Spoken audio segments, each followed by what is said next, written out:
Hi hello ಎಲ್ಲರಿಗೂ ನಮಸ್ಕಾರ. Welcome to my YouTube channel ಕನ್ನಡತಿಯ ಕದಾಸುದ.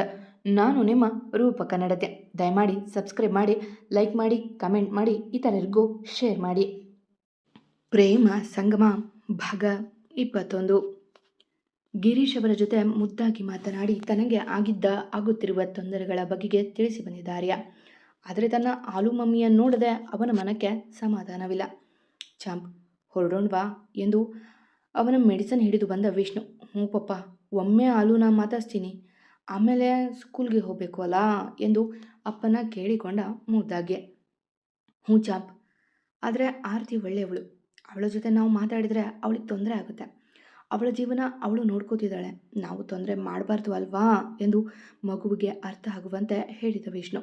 ಹೌದು ಪಪ್ಪ, ಆಲು ಒಳ್ಳೆಯವಳು, ಆದರೆ ಆ ಪೊಲೀಸ್ ಅಂತಲ್ಲಿ ಒಳ್ಳೆಯವಳು ಅಲ್ಲ. ಅವಳು ನನಗೆ ಹೊಡಿತಾಳೆ.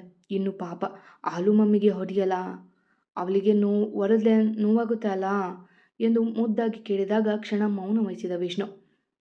ಶ್ರೀ ಎಂಥ ಕ್ರೂರಿ ಎಂದು ಅವನ ಬಿಟ್ಟರೆ ಮತ್ತಾರಿಗೆ ಗೊತ್ತು. ಅವ ಒಮ್ಮೊಮ್ಮೆ ಎಷ್ಟು ಕ್ರೂರವಾಗಿ ವರ್ತಿಸುತ್ತಾನೆಂದು, ಅವನೆಂಥ ಸೈಕೋ ಎಂದು ಅವನಲ್ಲದೆ ಮತ್ತಾರಿಗೆ ಗೊತ್ತು. ಹೇಳಿ ಪಪ್ಪ, ಆ ಬ್ಯಾಗ್ ಅಂತಲ್ಲಿ ನನಗೆ ಹೊಡೆದ ಹಾಗೆ ಆಲುಗೆ ಹೊಲಿದೆ ನೋವಾಗಲ್ವಾ ಎಂದು ಮುದ್ದಾಗಿ ಕೇಳಿದಾಗ ನಕ್ಕು ಅವನ ತಲೆ ನೇವರಿಸಿ, ಕೆಲವೊಮ್ಮೆ ನಾವು ಮಾಡ್ತಾ ಇರೋದು ನೋಡ್ತಾ ಇರೋದು ತಪ್ಪು ಅಂತ ಗೊತ್ತಿದ್ರೂ ಏನೂ ಮಾಡೋದಕ್ಕೆ ಆಗೋದಿಲ್ಲ. ಈಗ ನಾವು ಈ ಸ್ಥಿತಿಲಿದ್ದೀವಿ ಎಂದು ಅವನ ಹಣೆಗೆ ಮುದ್ದಿಟ್ಟು, ನಿನಗಿವಾಗ ಇದೆಲ್ಲ ಅರ್ಥ ಆಗೋದಿಲ್ಲ. ಅವರು ಮಾಡ್ತಿರೋದು ತಪ್ಪು ಅಂತ ಹೇಳುವಷ್ಟು ದೊಡ್ಡವರಲ್ಲ ಎಂದು ಎದ್ದು ನಿಂತು, ಹೋಗು, ನಿನ್ನ ಆಲು ಮಮ್ಮಿನ ಮಾತಾಡಿಸಿ ಬಾ, ನಾನು ಇಲ್ಲೇ ಇರ್ತೀನಿ ಎಂದು ಮಗಗೆ ಹೇಳಿದಾಗ ಆಚೆ ಬಂದರು ಗಿರೀಶ್ ಆರತಿ. ಪಪ್ಪ, ನಿಮ್ಮ ಬಿ ಪಿ ಜಾಸ್ತಿ ಆಗಿದೆ, ಶುಗರ್ ಲೆವೆಲ್ ಸಹ ಹೆಚ್ಚಾಗಿದೆ.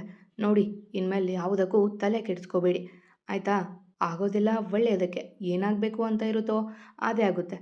ನೀವು ಅದರ ಚಿಂತೆ ಮಾಡಿ ಆರೋಗ್ಯ ಹಾಳು ಮಾಡ್ಕೋಬೇಡಿ ಎಂದು ಅಪ್ಪನಿಗೆ ಹೇಳುತ್ತಾ ಬರುತ್ತಿದ್ದ ಆರತಿಯ ಕಣ್ಣಿಗೆ ಮಗ ಕಂಡಿದ್ದ ಕಾಲುಗಳು ತಟಸ್ಥವಾದವು. ಕಣ್ಣುಗಳು ಅವಳಿಗೆ ಅರಿವಿಲ್ಲದೆ ತುಂಬಿದ್ವು. ಗಂಟಲವರೆಗೂ ಬಂದ ಮಾತು ನುಂಗಿ ಅಪ್ಪನ ನೋಡಿದ್ಲು. ಹಾಸ್ಪಿಟಲ್ಗೆ ಬಂದಿದ್ದಾರೆ, ಏನು ಪ್ರಾಬ್ಲಮ್ ಇದೇನೋ ಅವನಿಗೆ ಎಂದು ತಮಗೆ ಅವನು ಬಂದಿರುವುದು ಗೊತ್ತಿದೆ ಎಂಬುದು ಹೇಳಿದರು. ನಂಗೆ ಗೊತ್ತಿರೋದು ಬ್ರೀತಿಂಗ್ ಪ್ರಾಬ್ಲಮ್ ಮಾತ್ರ ಎಂದು ಇನ್ನೂ ಅವನ ನೋಡದೇ ಇದ್ದಾಗ ತಾನೇ ಮುಂದೆ ಬಂದ ಆರ್ಯ, ಆಲು ಮಮ್ಮಿ ಎಂದು ಕರೆದು ಪಕ್ಕದಲ್ಲಿದ್ದ ಗಿರೀಶ್ ಎಲ್ಲಿ ಬೈಯುವರು ಎಂದು ಕಣ್ಮುಚ್ಚಿ ಕಿವಿ ಹಿಡಿದು, ಸಾಲಿ ಆಲು ಪ್ಲ್ಯಾಂಟ್ ಯಾತೆ ನನ್ನ ನೋಡಿದ್ಲು ಮಾತಾತಿಲ್ಲ, ನಿನಗೂ ನಾನು ಬೇಡವಾ ಎಂದು ತುಟಿ ಮರಚಿದ್ದ. ಇಲ್ಲಲ್ಲಿ ಬಿಡು, ಎಲ್ಲ ಓತೇನಾ, ತಾತಗೇನು ತೊಂದರೆ ಇಲ್ವಾ ಎಂದು ಮೊದಲು ತಾತನ ಬಗ್ಗೆ ವಿಚಾರಿಸಿದ. ಸ್ವಲ್ಪ ಬಿ ಪಿ ಜಾಸ್ತಿ ಆಗಿದೆ ಅಷ್ಟೆ. ಮತ್ತೆ ನೀನು ಇಲ್ಲಿ ಮತ್ತೇನಾದರೂ ಸಮಸ್ಯೆ ಆಯಿತಾ ಎಂದಳು ಆತಂಕದಿಂದ. ಇಲ್ಲ, ಇವತ್ತು ಸ್ಕೂಲ್ಗೆ ಹೋಗಬೇಕು, ಅದಕ್ಕೆ ಒಮ್ಮೆ ಚೆಕ್ ಮಾಡಿಸೋಕೆ ಅಪ್ಪ ಕರ್ಕೊಂಡ್ಬಂದ್ಲು ಎಂದು ನಕ್ಕು. ಆಲು, ಒಮ್ಮೆ ನಿನ್ನ ಹಗ್ಮ ಅಲ್ಲ ಎಂದ ಕಣ್ಣು ಸಂಕುಚಿಸಿ ಅಪ್ಪನ ಕಡೆಗೆ ನೋಡಿದ್ಲು. ಕಣ್ಮುಚ್ಚಿ ಒಪ್ಪಿಗೆ ಸೂಚಿಸಿದ್ರು. ರಿಪೋರ್ಟ್ ಅಪ್ಪನ ಕೈಗಿಟ್ಟು ಅವನ ಸಮಕ್ಕೆ ಕುಳಿದ್ಲು. ಆಲು mummy, I miss you so much ಎಂದು ಒಮ್ಮೆ ಬೇಕಿದಾವ. ಇಷ್ಟೊತ್ತು ತನ್ನ ನೋವು ದುಃಖ ತಡೆದಿದ್ದ ಮುದ್ದು ಹುಡುಗನಿಗೆ ಅವಳ ಅಪ್ಪುಗೆ ಸಿಕ್ಕಿದ್ದೆ ಅಳು ತಡೆಯಲಾಗಲಿಲ್ಲ. ನೀನು ಬಿತ್ತು ಇಲ್ಲೋಕ ಆತಿಲ್ಲ ಗೊತ್ತಾ, ನನಗೆ ತುಂಬ ಬೇಜಾರಾಗ್ತಿದೆ, ನಂಗೆ ಅಳು ಬರುತ್ತೆ ಎಂದು ಮೆಲ್ಲಗೆ ಬೇಕುತ್ತ. ಆಲು, ನೀ ತುಂಬ ಒಳ್ಳೆಯವಳು ಅಂತೆ, ನಿನಗೆ ನಾವು ಟಾರ್ಚಲ್ ಕೊಲ್ಬೋದು ಅಂತೆ ಪಪ್ಪ ಹೇಳಿದ್ಲು. ನೀನು ಬೇಳೆ ಪಾಪುಗೆ ಮಮ್ಮಿ ಆತೀಯ ಅಂತ ಎಂದು ಬೇಸರದೆ ನುಡಿದಾಗ ಕಣ್ ತುಂಬಿಕೊಂಡ್ಲು ಆರು. ನೀನೇನು ಬೇಜಾರಾಗಬೇಡ ಆತಾ, ನನಗೆ ಹೊಸ ಮಮ್ಮಿ ಬಂದಿದ್ದಾಳೆ, ಆದಲೇ ಹೊಸ ಮಮ್ಮಿ ಓದಿತಾಳೆ, ಅದಕ್ಕೆ ನಾನು ಪಪ್ಪ ಮದುವೆ ಆಮೇಲೆ ಹಾಸ್ಟೆಲ್ ಓದ್ತೀನಿ. ನಂಗೆ ಗೊತ್ತಾ, ನಿನ್ನೆ ನನಗೆ ಇಲ್ಲಿ ಪಿಂಚ್ ಮಾಡಿದ್ಲು, ತುಂಬ ನೋವಾತು, ನನ್ನಿಂದ ಅಲ್ವಾ ಪಪ್ಪ ಅಳೋದು, ಅದಕ್ಕೆ ನಾನೇ ದೂರ ಹೋಗ್ತೀನಿ. ನಾನು ಯಾರಿಗೂ ಇಷ್ಟ ಆಗಲ್ಲ ಅಲ್ಲ ಆಲು, ಗೀಲಿ ತಾತ ನನಗೆ ಬೇಡ ಅಂದ್ಲು, ಇವಾಗ ಪ್ರಿಯಾ ಮಮ್ಮಿ ಹೊದಿತಾಳೆ, ನನಗೆ ಭಾಳ ಬೇಜಾರಾತು ಅಂದ ಆರ್ಯ ಮತ್ತೆ ಕಣ್ ತುಂಬಿಕೊಂಡು ಹೇಳುವಾಗ ದುಃಖ ತಾಳಲಾಗದೆ ಅವನ ಬಿಗಿಯಾಗಿ ಅಪ್ಪಿ ಹತ್ತು ಬಿಟ್ಲು ಆರು. ಆಲು, ಇನ್ನು ಬೇಡ, ನನಗೂ ಅಳು ಬರುತ್ತೆ, ನೀನು ಪಾಪುಗೆ ಮಮ್ಮಿ ಆತೀಯಲ್ಲ, ಅವನು ನನಗಿಂತ ಚೆನ್ನಾಗಿತ್ತಾನಾ, ಪ್ರಿಯಾ ಮಮ್ಮಿ ಹೇಳಿದ್ಲು ನಾ ಡುಮ್ಮ ಇದ್ದೀನಿ ಅಂತೆ, ಮತ್ತು ನನಗೆ ಕಣ್ಣು ಸರಿಯಾಗಿ ಕಾಣಲ್ಲ ಅಂತೆ, ಅದಕ್ಕೇನಾ ಎಲ್ಲರೂ ನನಗೆ ಬೈಯೋದು, ನಾನು ಸ್ಲಿಮ್ ಆಗಿ ಹ್ಯಾಂಡ್ಸಮ್ ಆಗಿ ಇದ್ದರೆ ನೀನು ನನಗೆ ಮಮ್ಮಿ ಆತೀಯಾ ಎಂದು ಅವನದೇ ಭಾಷೆಯಲ್ಲಿ ನೀನು ನನಗೆ ಬೇಕು ಅಮ್ಮ ಬೇಕು ಎಂದು ಹೇಳುವಾಗ ದುಃಖ ಪತ್ತರಿಸಿಕೊಂಡು ಬಂದಿತ್ತು ಅವಳಿಗೆ. ತಾತ, ನಾನು ಚೆನ್ನಾಗಿಲ್ಲ ಅಂತ ತಾನೇ ನೀನು ನನ್ನ ಭೇದ ಅಂದಿದ್ದು. ಆದರೆ ಅಪ್ಪ ಚೆನ್ನಾಗಿದ್ದಾಳೆ.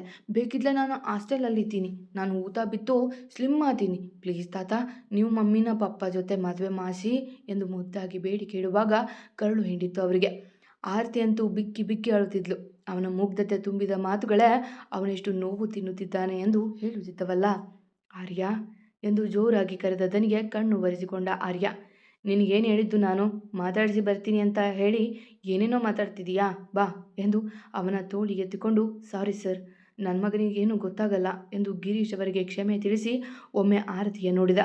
ಮೊದಲೇ ಸಣಕಲು ದೇಹದವಳು ಸೊರಗಿದ್ದಳು ಮಗನ ಚಿಂತೆಯಲ್ಲಿ. ಬಾಯ್ ಮಾಡು, ಹೋಗೋಣ ಎಂದು ಆರತಿಯ ನೋಡಿ ಹೇಳಿದಾಗ, ಬಾಯ್ ಮಮ್ಮಿ, ಅಬೇಡಿ ಎಂದು ತಾನು ಪೆಚ್ಚಾಗಿ ಅವಳನ್ನು ನೋಡುತ್ತಲೇ ಇದ್ದ ಆರ್ಯ ಮರೆಯಾಗುವವರೆಗೂ. ಪುಟ ಆರನ್ನ ಆರತಿಯಿಂದ ದೂರ ಮಾಡಿ ಕಾರಲ್ಲಿ ಕರೆದುಕೊಂಡು ಹೊರಟ ವಿಷ್ಣು. ಅದೇಕೋ ಅವನ ಮನಕ್ಕೆ ಬೇಸರ ಆಗಿತ್ತು. ಆ ಬೇಸರ ಒಮ್ಮೆ ಗಿರೀಶ್ ಅವರ ಮೇಲೂ ಕೋಪವಾಗಿ ಬದಲಾಗಿತ್ತು. ಆದರೆ ಮಗದೊಮ್ಮೆ ಕೋಪಿಸಿಕೊಳ್ಳುವ ಹಕ್ಕಿಲ್ಲ ಎಂದು ಸುಮ್ಮನಾಗುತ್ತಿದ್ದ. ಪಪ್ಪ ಎಂದು ಮೆಲ್ಲಗೆ ಕರೆದ ಆರ್ಯ. ಸ್ಕೂಲ್ ಹತ್ತಿರ ಬಂದರೂ ಒಂದು ಮಾತನಾಡುತ್ತಿರಲಿಲ್ಲ ಅವ. ಪಪ್ಪ, ಐಮ್ ಸಾರಿ, ನನಗೆ ಆಲು ಮಮ್ಮಿ ನೋಡಿ ಅಲು ಕಂಟ್ರೋಲ್ ಮಾಡೋಕ್ಕಾಗಲಿಲ್ಲ. ಐಮ್ ಸಾರಿ ಪಪ್ಪ ಎಂದು ಮುದ್ದಾಗಿ ಕ್ಷಮೆ ಕೇಳುವಾಗ ಕರುಳು ಹಿಂಡಿತು ವಿಷ್ಣುವಿಗೆ. ಇನ್ಮೇಲೆ ಆಲು ಎಲ್ಲಿ ಕಂದ್ರೂ ಮಾತಾಡ್ಸಲ್ಲ. ಅವಳ ಮುಂದೆ ಅಳೋದಿಲ್ಲ ಆತಾ, ನೀವು ಕೋಪ ಮಾಡ್ಕೋಬೇಡಿ ಎಂದು ಹೇಳಿದಾಗ ಕಾರ್ ನಿಲ್ಲಿಸಿದ ವಿಷ್ಣು. ಸ್ಕೂಲ್ ಬಂದಿತ್ತು. ಅಗೇನ್ ಸಾಲಿ ಪಪ್ಪ ಎಂದು ಕಾರ್ ಇಳಿದು ತನ್ನ ಪುಟ್ಟ ಬ್ಯಾಗ್ ಹೆಗಲಿಗೆ ಏರಿಸಿಕೊಂಡು ಹೊರಟ ಆರ್ಯ. ಅದೇಕೋ ಮಗನನ್ನು ತಡೆಯಲೇ ಇಲ್ಲ ವಿಷ್ಣು. ಈಗಲೇ ನೋವು ತಿಂದರೆ ಮುಂದೆ ನೋವು ಪಡುವುದು ಇರುವುದಿಲ್ಲ ಎಂಬುದು ಅವನ ತರ್ಕವೇನೋ. ಸಾರಿ ಚಾಂಪ್, ಈ ಅಸಹಾಯಕನ ಅಪ್ಪನ ಕ್ಷಮಿಸಿಬಿಡಿ ಎಂದು ಕಣ್ತೊಡೆದುಕೊಂಡು ತನ್ನ ಪ್ರೀತಿಯ ರೆಸಾರ್ಟ್ ಕಡೆಗೆ ಕಾರ್ ತಿರುಗಿಸಿದ ಅವ. ತನ್ನ ಮನಕ್ಕೆ ಆಗಿರುವ ಬೇಸರ ಕಳೆಯಲು ಅದೊಂದೇ ದಾರಿ ಇರುವುದು ಅವನಿಗೆ. ಕಲ್ಲು ಸಹ ಕರಗುವಂತೆ ಮನ ಬಿರಿಯುವಂತೆ ಅಳುತ್ತಿದ್ದ ಮಗಳ ಹೆಗಲ ಮೇಲೆ ಕೈ ಇಟ್ಟರು ಗಿರೀಶ್. ಅವರ ನೋಡಿದ ತರವರನೆ ಕಣ್ಣೀರು ತೊಳೆದುಕೊಂಡವಳು, ಸಾರಿ ಸಾರಿ ಅಪ್ಪ, ಅಳೋದಿಲ್ಲ ನಾನು ಎಂದು ಎದ್ದು ನಿಂತವಳು. ನೀವೇನು ವರಿ ಮಾಡಬೇಡಿ ಅಪ್ಪ, ನಾನು ನಾರ್ಮಲ್ ಆಗಿದ್ದೀನಿ, ನನಗೇನೂ ಬೇಜಾರಿಲ್ಲ ಎಂದು ಅವರ ರಿಪೋರ್ಟ್ ತೆಗೆದುಕೊಂಡು, ನಾನು ಟ್ಯಾಬ್ಲೆಟ್ ತರ್ತೀನಿ, ನೀವಿಲ್ಲೇ ಕುಳಿತಿರಾಯ್ತಾ ಎಂದು ಅಲ್ಲಿ ನಡೆದಾಗ ಹಾಗೆ ಕುಳಿತವರು ಕಣ್ಮುಚ್ಚಿ ತೆಗೆದು ತಮ್ಮ ನಿರ್ಧಾರವ ಬಲವಾಗಿಸಿದರು. ಮುಳ್ಳಿನ ಮೇಲಿರೋ ಬಟ್ಟೆನ ಹೇಗಾದರೂ ಮಾಡಿ ತೆಗೆಯೋಣ ಅಂದುಕೊಂಡೆ. ಆದರೆ ಅದಕ್ಕೆ ಪರಿಹಾರ ನನ್ನ ಕೈಲಿರೋ ಪುಟ್ಟ ಕೋಲು ಅಂತ ನನಗೆ ಗೊತ್ತಾಗಲೇ ಇಲ್ಲ ಮಗಳೇ. ಈಗ ನಾನೇ ನನ್ನ ಕೈಯಾರೆ ಬಿಡಿಸ್ತೀನಿ, ಎಲ್ಲವ ಸರಿ ಮಾಡ್ತೀನಿ ಎಂದು ಯೋಚಿಸುತ್ತಾ ಹಾಗೆ ಕುಳಿತರು ಅಲ್ಲೇ. ಬನ್ನಿ ಹೋಗೋಣ ಎಂದು ಟ್ಯಾಬ್ಲೆಟ್ ಹಿಡಿದು ಬಂದ ಮಗಳ ನೋಡಿದರು. ಮನದಲ್ಲಿ ಬೆಟ್ಟದಷ್ಟು ನೋವಿದ್ರೂ ನಗುತ್ತಿದ್ಲಲ್ಲ. ಸರಿ ಎಂದು ಅವರು ಮೇಲೆದ್ದಾಗ ಅವರ ಜೊತೆ ಹೆಜ್ಜೆ ಹಾಕಿದ್ಲು ಆರತಿ. ಸಂಜೆ ಸ್ಕೂಲ್ ಬಿಡುವಾಗ ಸಮಯವಾಗಿತ್ತು. ಸದಾ 10 ನಿಮಿಷ ಮುಂದೆ ಏರುತ್ತಿದ್ದ ವಿಷ್ಣು ಇಂದು ಇನ್ನೂ ಬಂದಿಲ್ಲ. ಮನದ ಬೇಸರ ಕಳೆಯಲು ರೆಸಾರ್ಟ್ ತಲುಪಿದ್ದವ ಸಮಯದ ಅರಿವೇ ಇಲ್ಲದಂತೆ ಅಲ್ಲಿಯೇ ಕುಳಿತಿದ್ದ.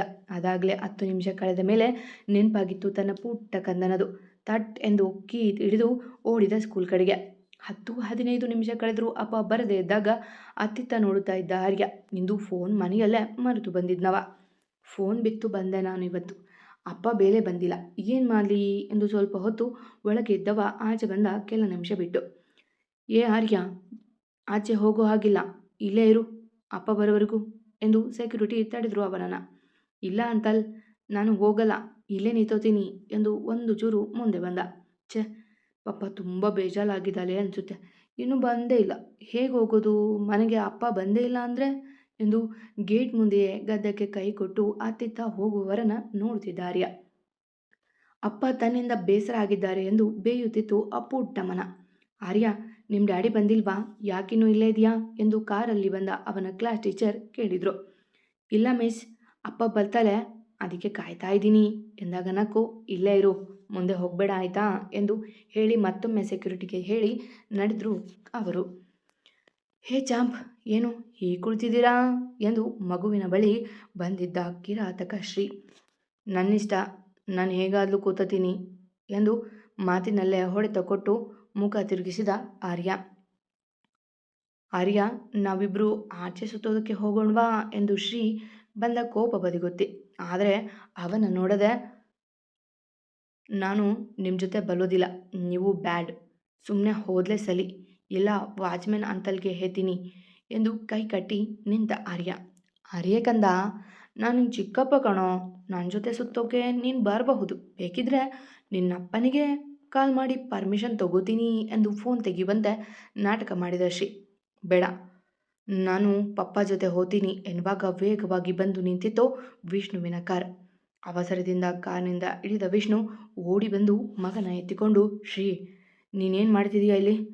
ನನ್ನ ಮಗನ ಜೊತೆ ನಿನಗೇನು ಕೆಲಸ ಎಂದು ಗಾಬರಿಯಿಂದ ಮಗನ ಎದೆಗಪ್ಪಿಕೊಂಡಾಗ ನಕ್ಕ ಶ್ರೀ, ನಿನ್ನ ಮಗನೇನಾ ಎಂದು ವ್ಯಂಗ್ಯ ನಗು ನಕ್ಕಾಗ ಮಗನನ್ನ ಗುಬ್ಬಿ ಮರಿಯಂತೆ ಅಪ್ಪಿದವ ಶ್ರೀ ಎಂದು ಕೋಪದಿಂದ ಅರಚಿದ್ದ.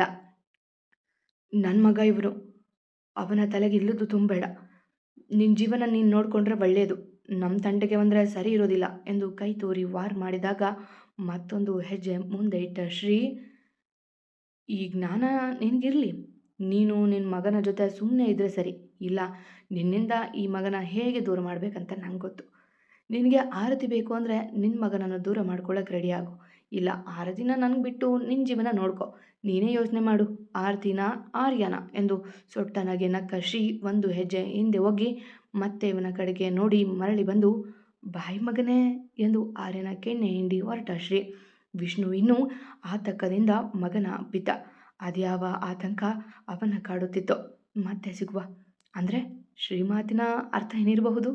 ಕತೆ ಇಷ್ಟ ಆಗ್ತಿದ್ರೆ ಕಮೆಂಟ್ ಹಾಕಿ, ಜಾಸ್ತಿ ಇಷ್ಟ ಆಗಿದ್ರೆ ಸಬ್ಸ್ಕ್ರೈಬ್ ಆಗಿ. ಎಂದಿನಂತೆ ನಿಮ್ಮ ಪ್ರೀತಿ ಕಮೆಂಟ್ ಪ್ರೋತ್ಸಾಹದ ನಿರೀಕ್ಷೆಯಲ್ಲಿ ನಾನು ನಿಮ್ಮ ರೂಪ ಕನ್ನಡತಿ. ಕಥೆಯನ್ನು ಪ್ರೀತಿಯಿಂದ ಕೇಳಿ ಪ್ರೋತ್ಸಾಹ ಕೊಡ್ತಿರೋ ಪ್ರತಿಯೊಬ್ಬರಿಗೂ ನನ್ನ ತುಂಬ ಹೃದಯದ ಧನ್ಯವಾದಗಳು.